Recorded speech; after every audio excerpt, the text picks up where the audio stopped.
Everyone. Good to see so many of you on the call already. We've just started at 12:03. I'm going to share my screen and I'm going to go through the intro, and then I'm going to open the floor for questions. If you have questions in the meantime and you want to type them in, please do so, and then I can get straight onto questions once we've done the intro. So I'm going to share the screen now. Okay, and go into presentation mode. Right, so we're already in 2023. We've had one session this year, which was back in January, and apologies that I haven't been able to do the other ones for personal reasons.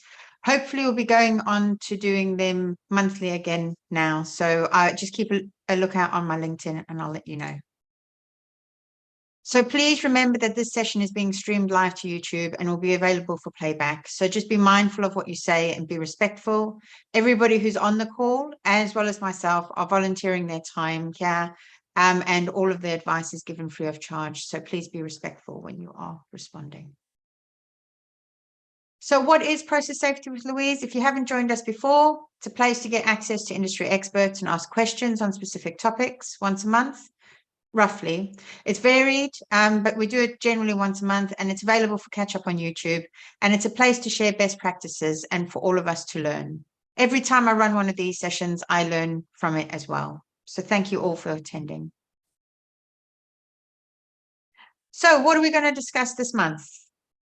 We started around 12. I've done a quick introduction. I'm going to go through a safety moment, which I issued yesterday in a newsletter on LinkedIn. If you haven't seen that, the link will come out in the follow-up email from this.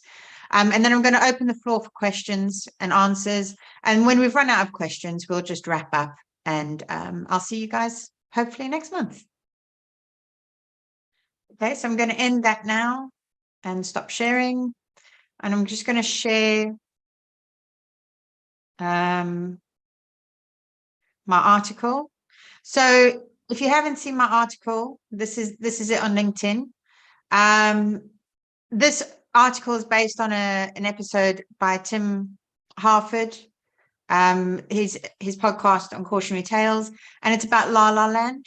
It was a really interesting episode, and I wasn't expecting to start off with the Academy Awards and then move on to 3 Mile Island.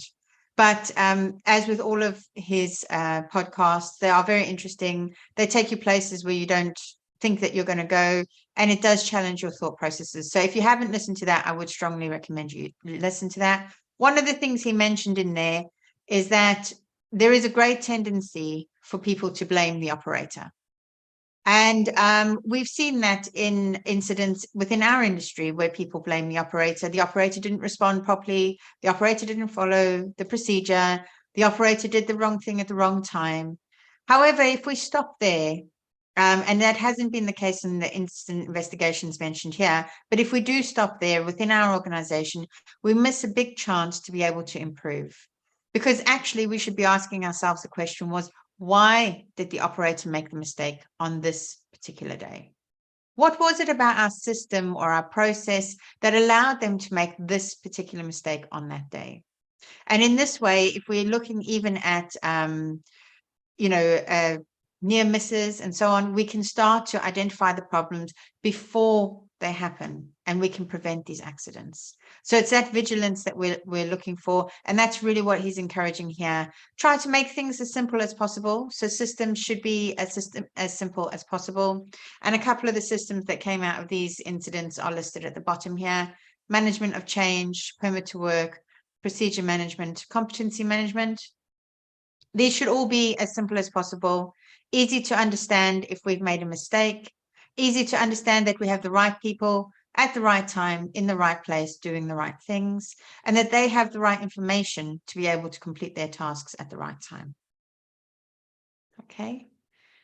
So be really interested to hear any of your thoughts on the article or any of your thoughts on this topic. And if you have any questions that you want me to answer today, then please type them in the chat. I'll give you a couple of minutes to type those in. I've opened the Q&A, but I've also can open the chat if you prefer to put them in the chat.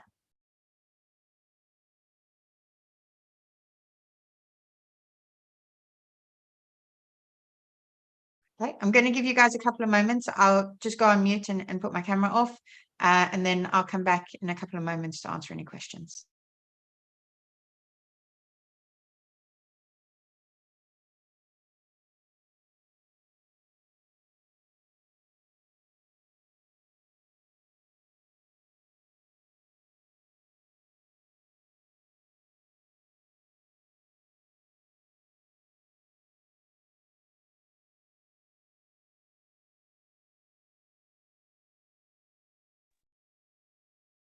So one of the questions that I sometimes get when I go and visit facilities is how, having worked on an operating asset, how can you deviate from this thought that the operator is the problem? And how do you actually keep this alive in your studies before the facility is even built? One of the most important things, as you know, when we do these risk studies, is to ensure that we have operations present. But also one of the most important things is to ensure that we assume that the mistake will happen. People make mistakes all the time. And if it can happen over the lifetime of the facility, there's a good chance that it will happen. So if we just assume that it will happen in the HAZOP or in the hazard, whichever study we're in, and then we evaluate the consequences. If those consequences are severe enough that it could cause fatality, major asset damage, major environmental damage, we should really be asking ourselves whether we have sufficient safeguards. And if the only safeguards that we have are people, then we should really be thinking about whether that is sufficiently reliable. So that's how I make sure that we keep the operator alive throughout the design, but also in the operating asset, ensuring that you bring those people into the studies, helps them carry forward that knowledge from the engineering team into the operation. And then they actually understand why you designed, what you designed, and what it's supposed to be used for. And if it starts to behave in a way that wasn't intended in the HAZOP or wasn't intended in the design, they can start asking you questions rather than immediately trying to find workarounds, which may introduce a hazard in themselves. I've got a question here I'm going to answer now. So working in the oil and gas industry, want to know about safe flare, process safety. So I had this discussion the other day with another client about flaring. There are a lot of things to consider when you're designing the flare. Most of the things associated with safe operation of the flare are considered during the design. And if you haven't considered them during the design, it is then very difficult to manage during the operations. The reason being is that, as we all know, the flare system, which collects the unwanted gases and potentially liquids from the system in an upset condition, it's not designed to be used all the time. It is only designed to be used in an emergency. If we're now having to manage the conditions of the flare in an emergency, that's very difficult because most of the initiators that go to the flare are automatic. For example, relief valves, they don't have an indicator that they've opened and gone to the flare. And so we need to make sure that we include those in the design. Some of the things to include are ensuring that you have the right sizing of the discharge pipework and also having a look at that potential for vibration. There's been a number of incidents for vibration on flare pipework, which then have resulted in loss of containment. We also want to be thinking about what is the fluid that is going to be traveling to our flare. If there is a potential for solids, we really want to think about the number of bends we have, the velocities we're going to be seeing, and if there is any way in which we can prevent those solids from going into our flare. If we've got a potential for liquids, and that could be condensation or as a result of release, we want to make sure that all of our lines are free draining and that the liquids do not accumulate on the wrong side of the relief devices or valves, because that can result in corrosion and operability issues. So we want to make sure that they're sloping away from our valves, which are relieving into the header, and that all the headers are sloping forward into the flare system. The flare knockout drum needs to be designed such that it can handle the liquids which it is expected to see. That is, it can contain those liquids and prevent liquid carryover to the flare tip, and the vessel is sufficiently large to allow those droplets to fall out. The flare tower itself needs to be sufficiently high so that you can be far away enough from people, and also that if it is unignited, the unignited gases are not going to introduce a hazard at ground level.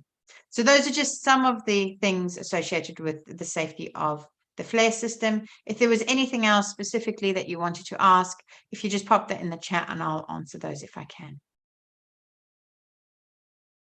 Okay, I've got another question from George. Human factors is more value-adding approach versus error. It captures many other aspects that could have led to the operator's incorrect action, fatigue, stress, improper training, and so on. And then thanks, George. It's good to see you here too today. So yes, a lot of studies in the UK are following on. So from after the HAZOP, where we've assumed that the error will happen, and we haven't said how the error will happen. We said that if it can happen, it will happen. If a valve could be left open, it will be left open. We can then identify those situations which are of critical importance for us. So those situations which could lead to a major hazard.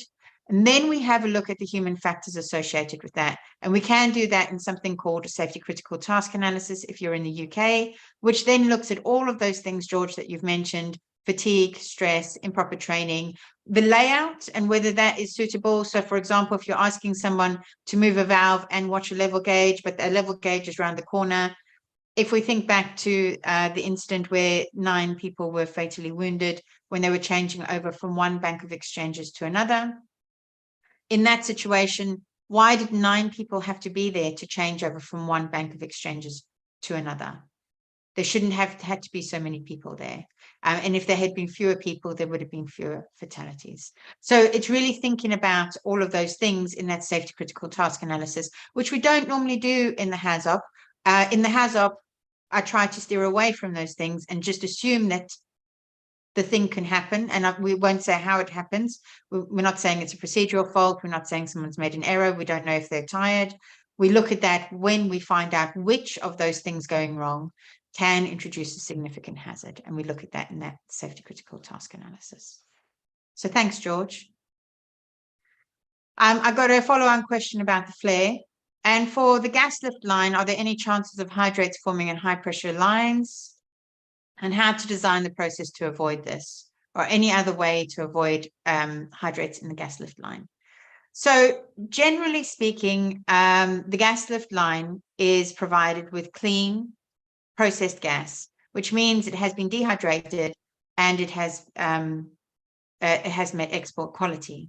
If you are not using gas of that quality for your gas lift, you then obviously may have a chance for there to be hydrates as a result of changing pressures or temperatures, especially if you've got some subsea wells, because by the time the gas gets down there, the gas might be quite cold, which is typically why we use processed clean gas to supply the gas lift line. However, you could also have hydrates forming in the gas lift line as a result of reverse flow from the well into the gas lift line during a shutdown, for example, and then you can have the hydrates form in there. Depends on the design of your gas lift valves and ensuring that they do close. But in general, trying to stay out of that hydrate envelope is the best way of preventing hydrates, and using that clean, dry gas. Those are the 2 ways which I've seen to manage that in both of those. What we can see in gas lift lines is we can have a problem with low temperature embrittlement, because we're using clean, dry gas generally at a high pressure. When we're doing blowdowns of gas lift lines, we can result in low temperature embrittlement downstream of the blowdown valves. So that's something to keep in mind for gas lift lines. So those are all the questions I've got there. Another thing with gas lift lines is we can make sure that we have a good drainage, so that we've got a good sloping, and so that any liquids might be carried forward.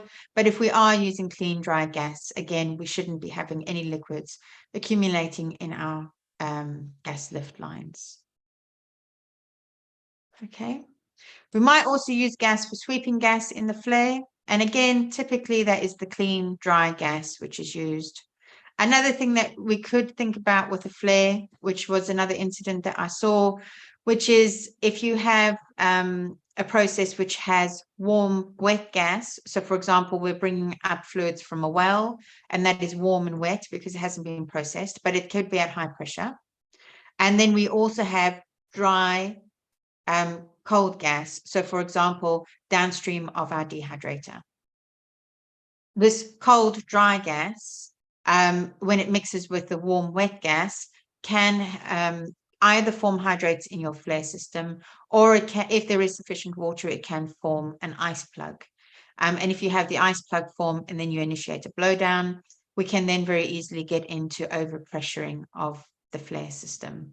If you have bursting discs, it can then reverse pressurize and flow into those systems.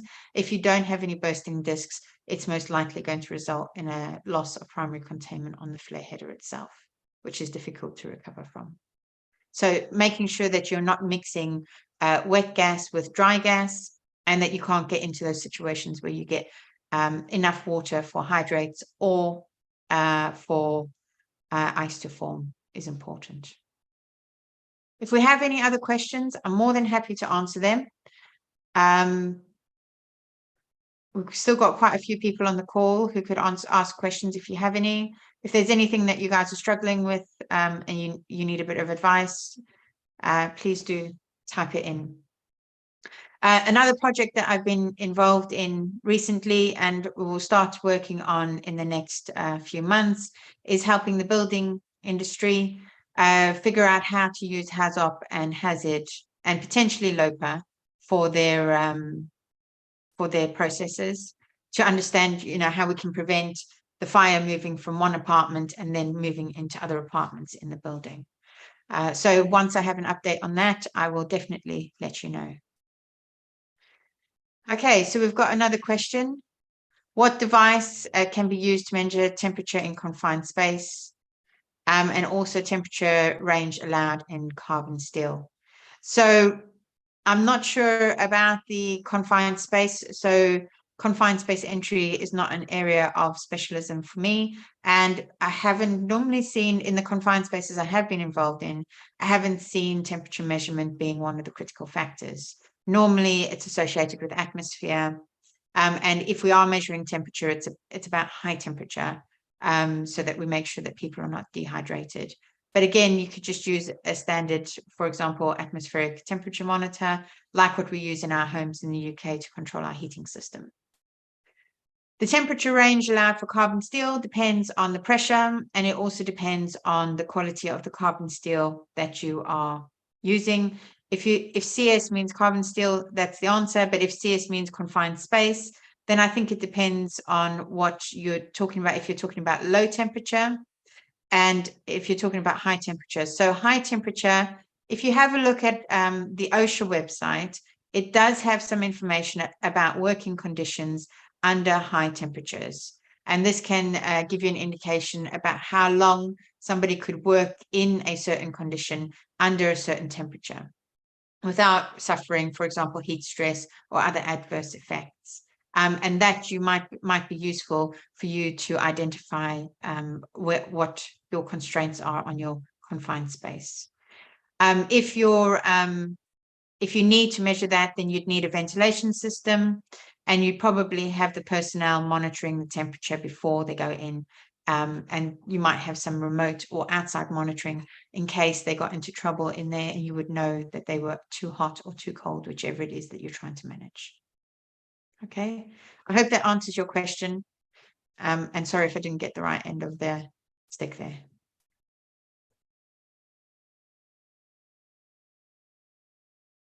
Okay, another topic that has come up is about competency.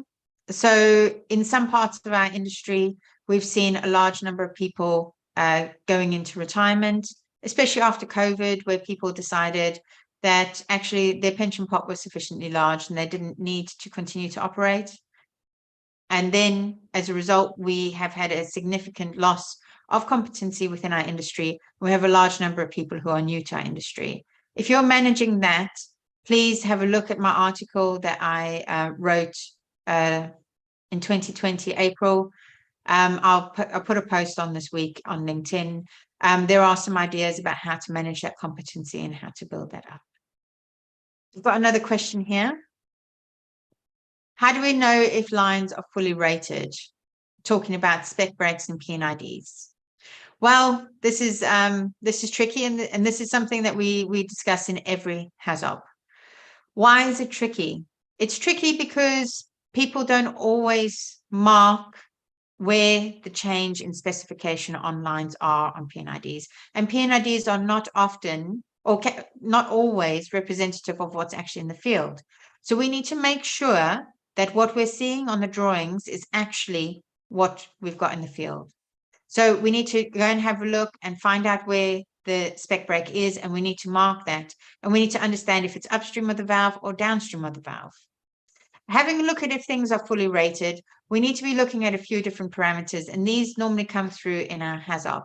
We need to be looking at flow rate. So that's looking at line size. So maybe we've got a reducer or an enlarger, and we need to understand if we are meeting the flow rate required. For example, if it's going to a larger line size, is there a potential for deposition? If it's going to a smaller line size, is there potential for erosion? We would then need to have a look at the minimum and maximum design temperatures. And if there are things which could be changing the pressure or changing the temperature, so for example, a control valve which could change the pressure, we would then be looking at the temperature we'd get downstream of that. And if we, for example, have a heater, we would then have a look at our maximum temperature that we could get from the heater and making sure that our line is suitably rated. We also need to look at pressure. And pressure is one of the most significant ones we need to look at when we're talking about fully rating. What I normally do with pressure is I mark where the pressure interfaces are on the drawing when I'm doing the HAZOP so that I know where they are. And then when we start to talk about potential for overpressure, we have a look at what the maximum pressure it could reach to. So for example, if we close a valve and it could reach 50 bar from the upstream system, if this system is only designed for 10, that's 5 times overpressure, and that helps us define those consequences. And then we have a look at our safeguards. Do we have a relief valve? Do we have a pressure trip? And so on. How can we protect the system from being exposed to the upstream pressure? I've seen a lot of HAZOPs where we have overpressure, loss of containment, number of fatalities. But actually, when we've got into the details, because we've gone into the LOPA, we found out that the potential overpressure is within 1.1 times the design, and there's no potential for loss of containment. It's really important to define that potential overpressure when you're doing your HAZOP. That helps the LOPA team really screen forward only those scenarios which have the potential for loss of containment and which have the potential for fatality. Okay, so with regards to P&IDs, my advice is to ensure that what you have on the drawing is what you really have in the field, and that all of the spec breaks are shown on the drawing, and it's clearly demarcated where the spec break happens, if it's upstream or downstream of the valve. So normally we have a line, and upstream of that, there might be an arrow, and it'd have a certain specification, 60C, and then downstream of that would be 40B. And that would then tie in back to our line list or our material specification, which will help us figure out what the conditions are here. And when we're thinking about pressure, just assume that it can get to the upstream, figure out what the consequences are, and evaluate whether your safeguards are sufficient. Making sure that you have sufficient safeguards, both in accordance with the consequences, but also in accordance with your industry standard. Because if you do not have sufficient safeguards in accordance with your industry standard, even if you've evaluated the consequences, if something goes wrong, your insurance may be invalid for your facility. So just watch out for that one, because sometimes people can use the HAZOP as justification to not install relief as part of the industry standards. Okay, so those are all the questions I've got. Are there any other questions? I'll give you guys a moment or two. Otherwise, what we'll do is we'll wrap up for this month, and we can come again next month and we can see if there's more questions. So I'll just give you guys a moment. Just going to have a drink of water.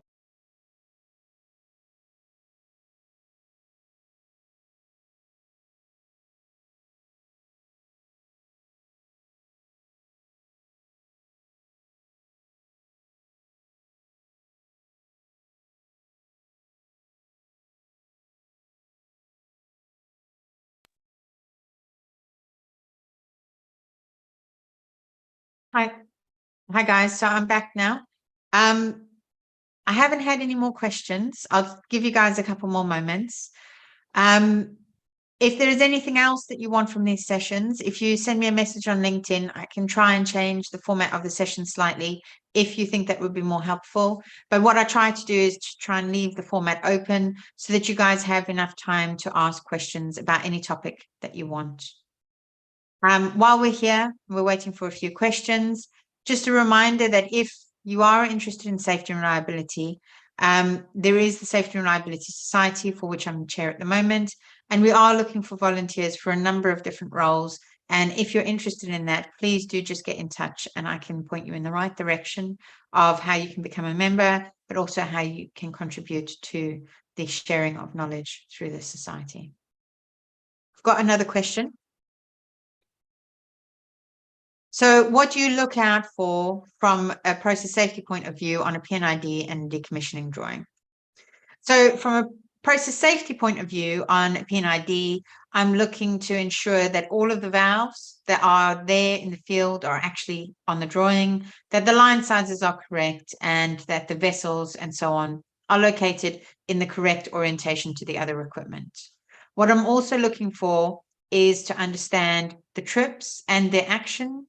So some of the PNIDs I've seen recently have been really helpful, where they show a line and then it shows the trip number, and then you can go and find the trip number on the valve, and then you know that that is linked to that one, and that's what that does. So that is really helpful from a process safety perspective, although most drawings are not like that. So if I'm looking on the PNID, I just want to make sure it's what we really have. I also want to make sure that it is what the operators know, so that there's no new information or there's not been a change that should have been on the drawing that isn't on the drawing. And then when I'm looking at a decommissioning drawing, what I'm trying to look for is to make sure that my safeguards for the hazards that could be present at the various points during the decommissioning are still active during that decommissioning activity. So, for example, if there is a potential that we could still overpressure the system because, for example, we're still connected to high pressure nitrogen, well, then the relief valve still needs to remain active as well as the high pressure trip until that high pressure source has been removed. If there is a potential that we could introduce low temperature fluids and there's a low temperature trip, that needs to be present and active until that potential has been removed. When we're doing decommissioning, a lot of the work we do in the decommissioning is using temporary equipment. So, for example, flushing equipment. And when we're looking at those drawings, I'm looking to see what the source of the fluid is for the flushing. So where's the tank? How is that tank lined up to the pumps? What is the potential of the pumps? So what is the maximum flow rate and pressure of the pumps? If there is a heater, maybe we need warm fluid. What is the potential output of that heater, and could it cause loss of containment? And then where are the fluids going? So first, what units are they going into, and how will we make sure that this flushing process is going to be cleaning? And then secondly, once they've gone through the system and flushed, where is that fluid going? Okay, well, where is it going to be disposed of? And what is the pressure rating of that system? So quite often, when we've done the decommissioning HAZOPs, we found that the pump, which is supplying the water for the flushing, actually has a much higher pressure rating than the system that we're flushing. And as a result, could overpressure the system that we're flushing, which could result in significant injury. And because we haven't yet flushed it, it could potentially result in release of hazardous fluids. So we've had to put a relief valve, an additional relief valve on the discharge of the pump, because the relief valve, which is integral to the pump, is protecting the pump from itself, not protecting the downstream system. So check on that one. Also, we've had the potential that the flow rate has been too high and could cause erosion, especially if there's potential for solids, for example, rust particles and so on in the system that we're decommissioning. So again, managing that flow rate and maybe having a flow alarm or a flow trip, if possible, on the pump to make sure that we don't flow too much. And then when we're thinking about disposal, quite often we're just disposing of it in a IBC, an open tank. But actually, realizing how many of those we need. And quite often that's well thought through, but then also the pressure rating. So what happens if we overfill it? Where is that fluid going to go?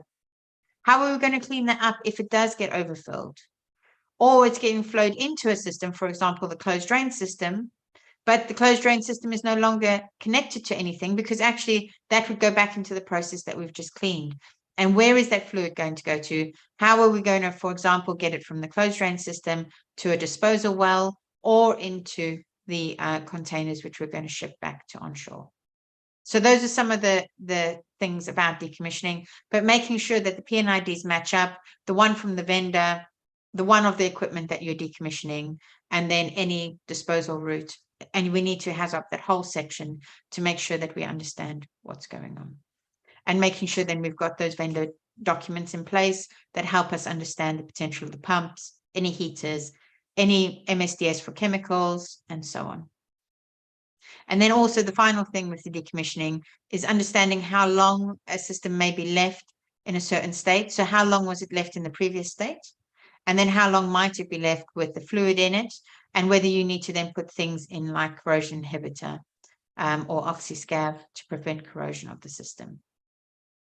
Okay. If there's any other questions, just let me know. I think that's answered that one, but if you have any follow-on questions, let me know as well.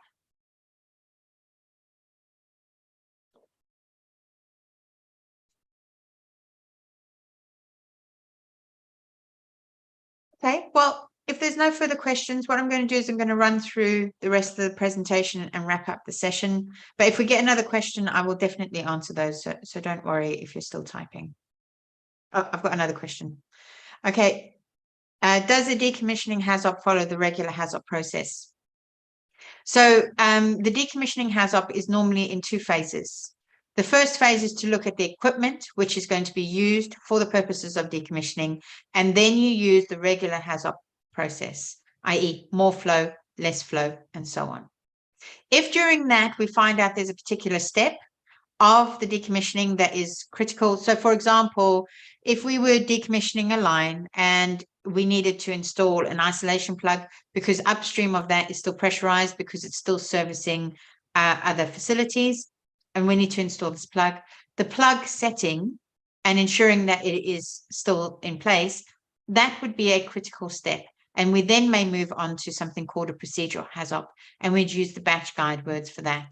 So too early, too late, too long, and having looked specifically through the procedural steps. Also with a decommissioning HAZOP, when we're doing that main HAZOP where we look at the layout of the equipment and so on, I generally like to have the procedure because we might have a look at the layout of the equipment in several different modes of operation. So for example, we might be flushing umbilical lines, and that would be using a smaller pump. You may be using a different chemical, maybe methanol or meg water mix. And then we might be flushing the larger flow lines, and that would need a different pump because we need a higher flow rate. And it might be using a different fluid because maybe we can't use the meg water mix because it's too expensive. So we're using inhibited seawater. So making sure that you have the procedure and the drawings, and then you can decide how many nodes you need to look at, because if you're using that temporary equipment in different setup modes, you'd need to look at each of those to make sure that you're not got a different hazard associated with it. So for decommissioning HAZOP, it's normally in that manner. We have a look at the procedure, see what the different steps are, and then have a look at our equipment and look at the normal guide words. We may introduce those procedural guide words, and we might do that in each node, or we might wait and find out which are the critical steps and then have a look at those in more detail using the procedural guide words. Okay, that is not the same as a safety critical task analysis. It is a different process.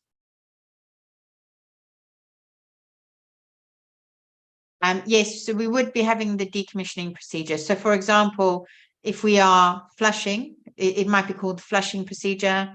When I'm talking about the decommissioning procedure here, I'm not talking about the very high level one, which might tell you the sequence. We're first going to flush out first stage separator, then second stage separator. We're actually looking into the details about what pressures we're going to be flushing at, how long we're going to be flushing, and what flow rate we're trying to achieve, where the water is going to come from, and so on. How do we know that we've finished flushing? Do we need to do sampling and testing and so on? That level of procedure is what we need in the HAZOP to make sure that we're examining the process in the correct way, because this is a completely different way to the normal operation. And so we need to make sure we know how the system is going to behave under these conditions. Okay, George has added, it's critical to use operators, mechanics, etc. in the hazard analysis. Have found that the what if is additive to the HAZOP. Yeah, so some teams do the what if beforehand and then do the HAZOP afterwards. I think it's really important to identify whether you need a HAZOP. So if you have any process changes or you have anything where there is a potential for a process upset, that is when you're starting to think about doing a HAZOP. And so, for example, for this decommissioning, we might not do a HAZOP, for example, for lifting the tank in place, or for moving heavy equipment, or for cutting and welding. That's where HAZOP is not appropriate, and that might be covered by what if or by hazard. But if we're thinking about the pumping of the fluids from A to B to flush something out, that is definitely where we're starting to get into HAZOP territory. And it was really, as George said, it's really important to have the operators or mechanics or whoever it is who's actually going to do the job on the day involved in the HAZOP. We don't need the whole team, but we need at least one person who's going to be mobilized with the equipment and who's going to be actually executing, because they know what they're going to be doing. And actually the hazards that we identify here, we really need to be making sure that they're managing those. And it's a great tool for communicating that across. Okay, thanks, George. Okay, so I don't have any more questions at this moment. And as I said, if any more come up, no problem, I will definitely answer them. I'm just going to do the wrap up on the presentation. Okay, so what should we do after this presentation? And my message actually has stayed the same for quite some time. We really need to learn from the past. So the past is telling us in this instant that we shouldn't be thinking about the operators as the problem, right? Because the most likely reason that they have made the error or done the wrong thing on this occasion, it's probably something that was done beforehand. It was the way in which the system was designed. It was the way in which the procedure was written, or it's the way in which the process or the system is being administered, i.e. the management of change system, the permit to work system, and so on. It is something about that which has allowed them to be able to make that mistake on that day. And that's where the real learnings come in, because that's how we prevent future ones. Because we could just keep getting rid of the person who makes the mistake, but that doesn't actually fix the problem. And the next person will make the same mistake because those conditions exist to allow them to do that.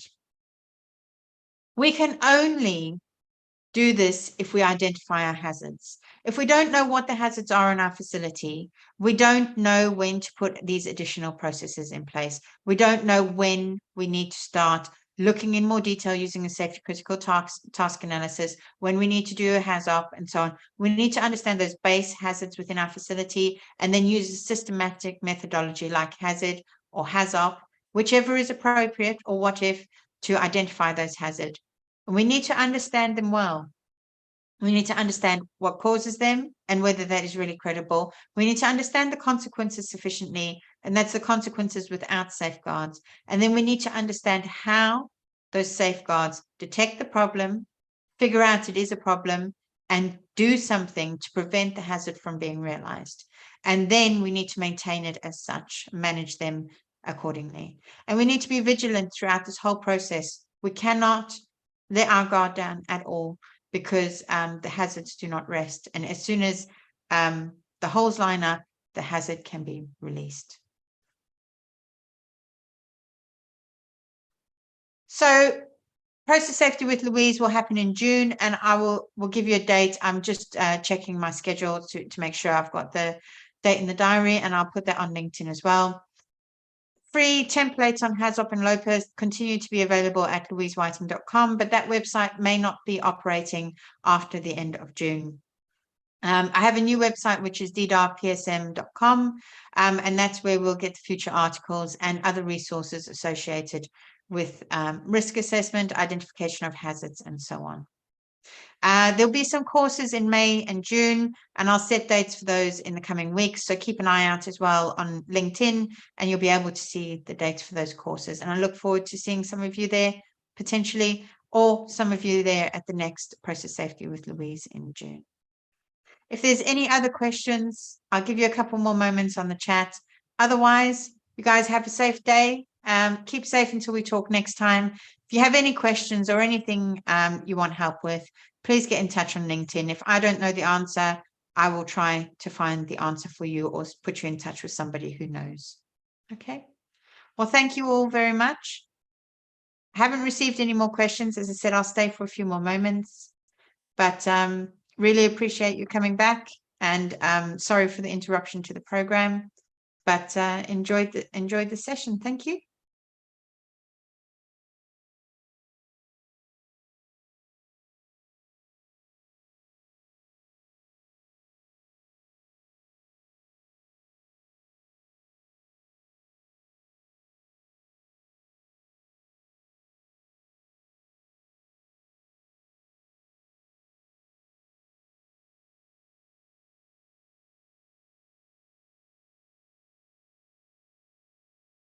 Okay, we haven't had any more questions, and George just put a comment in to say thank you very much. So I'm going to close the session now. Thank you all very much. And if there's anything you want to change about these sessions, please get in touch, because they're here to help you guys. Look forward to seeing you next time, and keep safe.